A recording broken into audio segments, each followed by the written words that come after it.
Let's talk procrastination. Are you like me and you sometimes procrastinate to the point where you're like, oh my gosh, like I feel like I get nothing done, yet you have like a long list of things that need to get done. There's sometimes you forget laundry in the washing machine. You have piles of things, yet you feel like you waste a lot of time.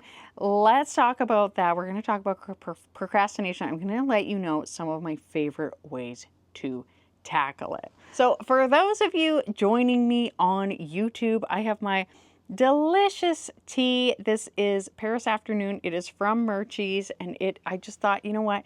Let's just have it so that you and I are having tea together while we're chatting. I also invite you to clean along with me because most of this video will actually just be showing me either cooking or cleaning, and I will put on the screen what I'm cooking if you're interested. If you are listening to this and you're like, hey, I want to watch that, there will be a link in the description of the podcast. And also, I do want to let you know I am renaming the YouTube channel that this is on, and this is on my second YouTube channel, also known as like my vlog channel, because you're watching me cleaning and stuff like that. My main minimalist home channel is going to keep its name. This one, Minimalist Home Living, is going to have a new name. So please let me know your thoughts below this video, or if you're listening on the podcast, you can hop into our Facebook group, which will be linked in the show notes as well. And this, I'm thinking of calling it Cozy Healthy Home or Cozy Healthy Simple Living, something like that. Let me know your thoughts. I've asked in the past, but I'm really narrowing it down. I definitely want cozy and healthy and maybe simple in there. So let's chat procrastination. More than anything, I want to say that I am a huge procrastinator, and I have been my whole life. And I'm actually really going to get into like my own procrastination issues and how I deal with them. But first, I want to let you know about one thing that I will reference a lot, and that is the Solve It grid, which is right here. I'm showing it on the screen for my people watching YouTube. And it has 4 squares, red, green, yellow, and blue. And there is one that says fun, not fun, and one that's like emotionally stimulating, and one that is not emotionally stimulating. And so let's start with red. So you can just imagine that if you're like driving, you can just picture the color red. Red is not fun, and it is emotionally stimulating. So think about things. If I can think about myself where I have left something to the last minute and I'm like, oh my gosh, I have got to get this done right now. Not fun, but it is definitely very emotionally stimulating. These are often things that we have procrastinated and we have left far too long. And I'm just going to look. So the person that put this in her book, Tamara Rosier, and it's called the Solve It Grid, and I think she wrote it. I'm not really sure, but basically this is it's not a place you want to be, right? So I'm going to describe like all of these different things, and then I'm going to use these categories to describe like how I tackle things in the rest of the video, because this comes to mind a lot, not all the time. There are other things that I'll be referencing. So that's the red quadrant. Crazy, and it's just like, like I've left it too long. The next thing would be yellow, and yellow is made up of not fun and not emotionally stimulating. And basically it's like our immediate response is like, ugh. So for me, these are things that we do to look like a grown-up, she says, such as housework, logging sales calls at the end of the week, balancing our checkbooks. And they're not difficult, and they are not at all interesting. And for me, I had some phone calls I had to make. I had broken, like a crack in my windshield, and I waited weeks and weeks and weeks and weeks to call the insurance company. It literally took 5 minutes. Finally, I did it. And that same day, I was like, I'm going to tackle it. I'm going to tell you my favorite way to do this. And I sort of was using this one thing in my brain to like actually get that done. I also made a couple other phone calls that day. So yellow is just like, ugh, like for me, folding laundry. If you have ever left anything in the washing machine for too long, this might be one of those situations for you. I mean, that's probably everybody. The next is the blue quadrant, which is both, it is fun, but it's not emotionally stimulating. Now, this is actually a hypnotic track. trap, she says. And it's when we want to distract ourselves from the work of yellow and red, we turn to blue. And I think I'm holding, which is my phone, one of the blue things, really. And this is like where we can get stuck sort of like in a sea of looking at YouTube videos. Like for me, I love YouTube, and I'm not telling you to stop watching YouTube, because like that's what I do, but it's like, okay, like how do I like balance things better?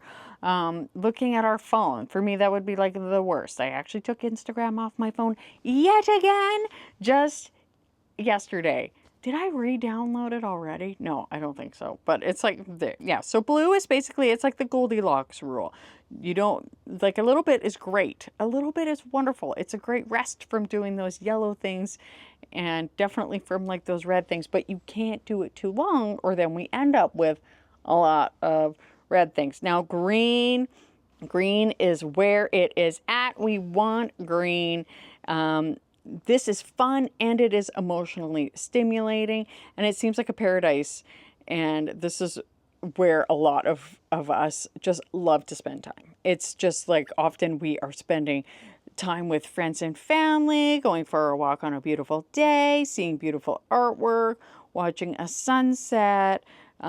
We know we experience green when we feel deeply refreshed, more hopeful, and more true about ourselves.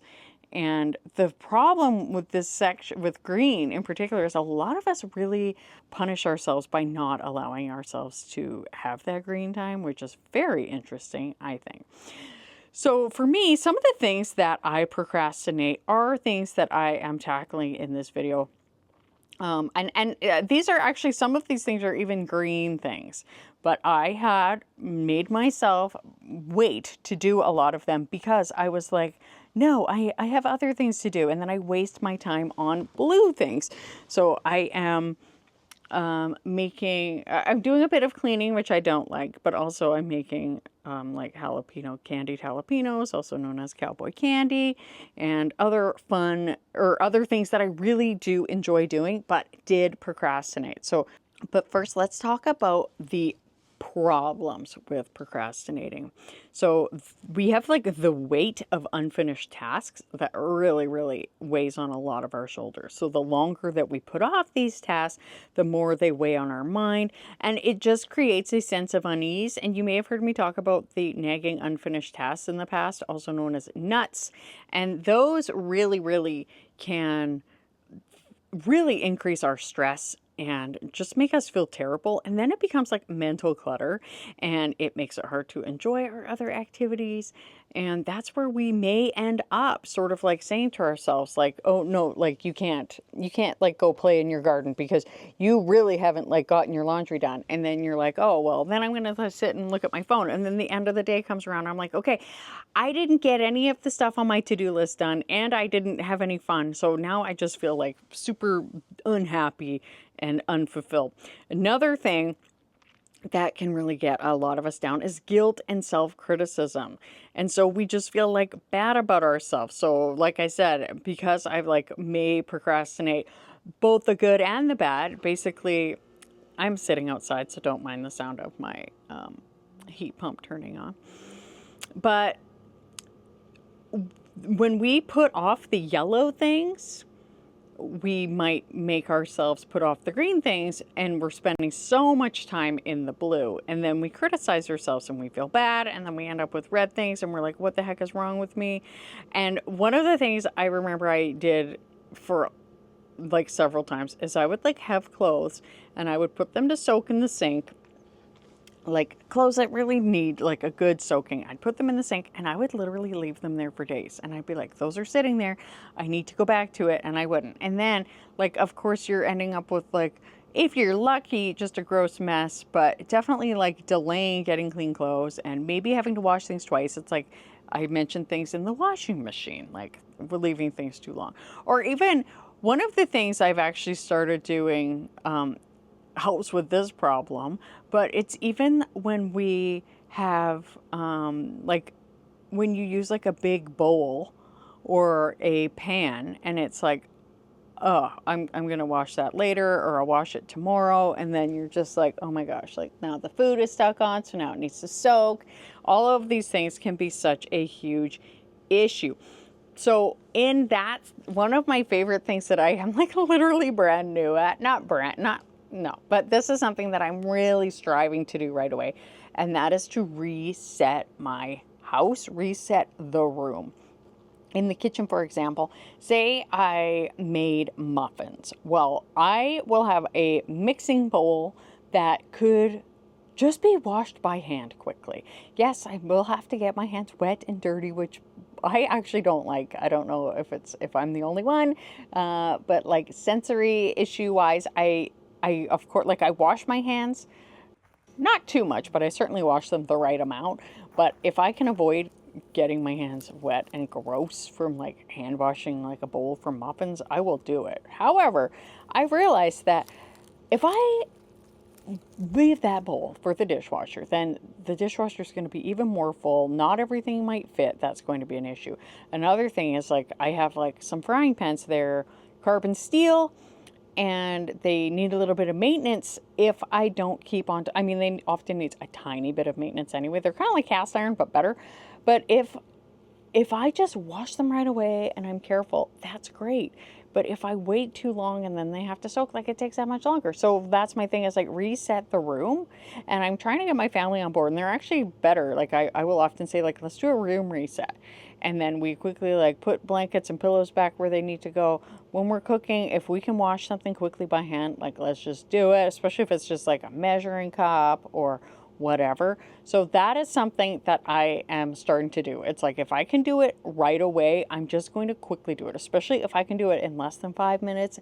Less than 2 minutes is usually the case. I'm just like, let's do it, especially if it's less than 2 minutes. Like, oh my gosh. So that is my very first tip that I do to stop procrastination in general, is just to do it quickly, because that, of course, in and of itself is stopping procrastination, but it also is stopping the cycle of procrastination. Because one of the things I talk about on my other channel, my main channel, is the clutter spiral of chaos. And that is just where we leave things, and the longer we leave things, the worse they get. Another thing that procrastinating really can affect us is like missed deadlines, missed opportunities. And it's so funny, like, I can talk about, like, of course, like, a lot of what I'm talking about is things in the house that I procrastinate. But there's also things where we don't make that phone call, like I mentioned. And I, again, am the worst for not making phone calls. I just hate making phone calls. If somebody phones, I am like, who dares phone? But for me, so I don't like talking on the phone. But the biggest thing is, like, I don't like actually making the call. However, I will say that there are several times, and the other thing is, like, I also have an answering machine. We don't check that very often. So, and I know I feel bad because quite often it's our moms who leave a message. I'm like, you better just text me or call back. I know it's bad, but we just, like, don't even notice it. Like, everybody except for one kid in my house has ADHD. So that is an issue. So if we procrastinate, so for example, like not checking the voicemail, that can lead to a missed opportunity. That could lead to something important being missed. A huge one is emails. So for me, like, I am trying to get better at my emails and systemizing my emails and creating rules within the inbox where things go. Unsubscribing from a lot of like store newsletters. There's a lot of newsletters I do want to continue with. However, I want to make sure that I am keeping the ones that are important, because the more of that we have, like, the more clutter we have, the harder it is to go through, which then of course leads to more missed opportunities, and in my case leads to more procrastination. So working on that one, I'd love your tips on how to tackle that. Like, the number one thing that I do in that case is to schedule things. So I love, love, love, love scheduling. And I have some friends who, like, and people will say to me, like, how is it that you are able to keep yourself accountable to a lot of things? Because, like, in business, there's a plane going by, don't mind it. But in business, like, I can keep myself accountable to things. But because I use my planner and I write things down. And even in my home life, if I use my planner and I write things down, then I can keep myself accountable. However, I often forget to do that. Now, if some people, they don't like planners. And I really did not like planners except for when I was in university and now that I have my business. If you're not a planner person, I suggest maybe using a wall calendar. I also use my phone calendar too. So, scheduling in to get things done. So, what I could do is be like, Tuesday, I am doing emails. And I think that's a fly lady thing. And I'm going to get into another one that also can be a fly lady thing too, which is super duper helpful. But if it's like, I literally might need to put like check voicemails and put it in my planner. And if I'm like every Friday morning, check the voicemails, or every morning, but honestly, doesn't once a week seem like enough to check voicemails? But if I am like, okay, I'm going to check it on Friday mornings, great. Another one would be like clean up inbox. And I was doing that for a while. So that is a big one that I think is really helpful. Another thing that I think can really affect us is with procrastination can be our impact on our well-being, like not having enough sleep. And when we procrastinate, sometimes we procrastinate things like going to bed, or we procrastinate. For me, like I talked about making meal plans in a recent video on my other channel. And the last week, just because like our kids go back to school and I think like life's just been really busy, I did not meal plan. And that seriously impacts the quality of food we eat so much. And I just need to spend that little bit of time. But then I procrastinate it, right? So that is another thing where it's like, go ahead, put that in your planner for, and quite often I would do it on like a Friday night. So today, while I'm filming this, this is a Saturday. I have not done it. School starts in just a couple days. I really, really, really should just get that done. Because it just makes the biggest difference for all of us. So even scheduling in, and if you're a person that like hates schedules, yet you procrastinate so much, you might want to just see, is there a way you can make it work? Like maybe you're like, I don't like planners. Even like a to-do list. Some people, they like bullet journaling, where you keep a long list of things that you want to get done and you just start crossing them off. Like some people do that. Bullet journaling, I have done it and it is great. For me, I do better with the planner. My thing is not having too many things in too many places, which is just something that I do, and it's certainly not very good. So I try to just like have the one planner, and then my digital calendar, Google Calendar, is for like appointments, which is so handy, especially because it will remind me, it will like buzz my watch, and it will say like there's a Zoom call, or there's this, or there's that, which is so helpful and so handy. One of my favorite ways to tackle procrastination is what you are seeing in this video if you're watching it, and that is to do an anti-procrastination day, which I know is a fly lady thing. And I love these days. And I think that you could do these weekly. I know they are a fly lady thing weekly. The other thing, you could do them monthly if you were better at that. I think that it is just so handy, because what you're doing when you do an anti-procrastination day is you are taking all of the things you procrastinate and you get them done. One of the things I did when I talked about making those phone calls was I thought, okay, this is an anti-procrastination moment. So it wasn't even an anti-procrastination day, but it was a moment where I thought, I finally remembered to call about the car. That was a big part of it, was I would remember the windshield when I was driving the car, and then I would get out of the car and be like, I gotta go phone, and then I just wouldn't. So I remembered the windshield, and I thought, okay, I'm going to phone about that. And then I thought, okay, my son wants to be registered in physics. I got to do that right now. So I made a phone call because I had to about like registration. I did 2 phone calls right away, and it felt so good. So I think that like that could be one where you're like scheduling things in. But even to be like, yes, I am going to make some phone calls right now. This is going to be an anti-procrastination moment. So I really, really love that. And this day that you will see me doing is I am cooking, which I do enjoy. I love food preserving. I love like making salsa, which is the first thing I made. But I really like to just say, okay, here are things that I did not have time for this week. Like really during the work week, I could do my canning in the evening in August, right? Like that, if I could, right? And that's the thing about August. When you garden, you have a lot of things that come ready at the same time. And I love on Three Rivers Homestead, she does a thing called the little bit, every little bit counts challenge. And that is just to do a little bit every day. So I was like, okay, I do have some stuff to do. I can't do it on, after work on a lot of these days. So instead, what I'm going to do, I'm going to get it done on Saturday. And compiling things together, all of the things I procrastinated felt great. And I was also able to couple it with this next tip that I like to do for procrastination. And that is to do something that you like first. So a lot of us, there are things that we don't hate to do.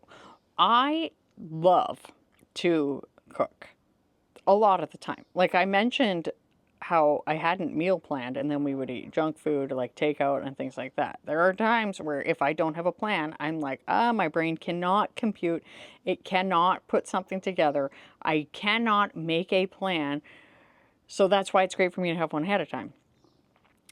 Now, that being said, if I know on like Saturday morning and I'm like, hey, like I'd like to get some canning done, but I also have to like change my bedding, then I can say, okay, what I'm going to do is I'm going to do a little bit of like prep for the canning and then like maybe go and throw the sheets in the washing machine. So I'm combining a yellow task with a green task because the green, like I just love like the food preserving and the cooking, right? And I actually will even like on Saturday mornings, I'll get up and I will throw on like Living Traditions Homestead or some other, or like Farmhouse on Boone. Absolutely love Lisa. And I will put that on and then I will, after about an hour or two, I'm like, I've had my fill of blue because if I sit doing blue things for too long, I will feel bad about myself. I will feel like a big lazy lump on the couch. But if I give myself that little bit of time, because I have the ability right now, like my kids are at an older age, so it's not a big deal, but I have that little bit of blue time and then I jump in, do a bit of green. So I'm like, yes, this is great. And this is what I've talked about this a lot on my other channel where it's like doing both, right? Doing a blue thing, then a green thing, then a yellow thing, throwing the dumb laundry in because I don't like laundry. Then going back and like making that salsa quickly, then throwing the sheets in the dryer, right? That darn yellow task. Continue cooking and then make the bed, right? So it's like about balancing those things. So we combine the good with or like the fun with the not fun. And I find like that makes it so much better and so much more manageable. Another thing, like I mentioned before about resetting the room, combining all of these things has made a really big difference for me because now that I am like, hey, like I really hate waking up to a messy kitchen, but I do have teenagers who are, one of them loves to cook. Like I woke up to brownies. Like he made brownies while we were sleeping, which was great. And I like, it wasn't even that messy, but I say it's really important to me now that you clean the kitchen. And my friend, relationship coach Lindsay, she would be like, we need to like, if we're working with our family and we're starting something new, like we need to sort of say like, this is important to me. And being gentle, having forgiveness, having like grace with people. And I find like that is super duper helpful. So getting all of these things done makes the week flow better. and keeping on top of the housework, even the things that I don't like, the yellow task makes things flow better. Then I can allow myself the permission to get the green task done. Because there was corn that I let sit out in the garden too long. As you could see me harvesting this corn, some of it was way too starchy. So it was okay to add in salsa, but it was so not good to eat on its own. So we basically just ended up freezing it for soups and things like chili, because I truly had denied myself. Like, harvesting corn, harvesting anything from the garden for me is a total green task that I love. But I would either get stuck in a blue like loop of looking at Instagram, or I would be like, oh, well, you have to do these other things first. And then I didn't. And it was just terrible. So that's how I tackle my procrastination. Stay cozy and healthy. I hope something great happens for you today. Thank you so much for watching, and I'll see you next time.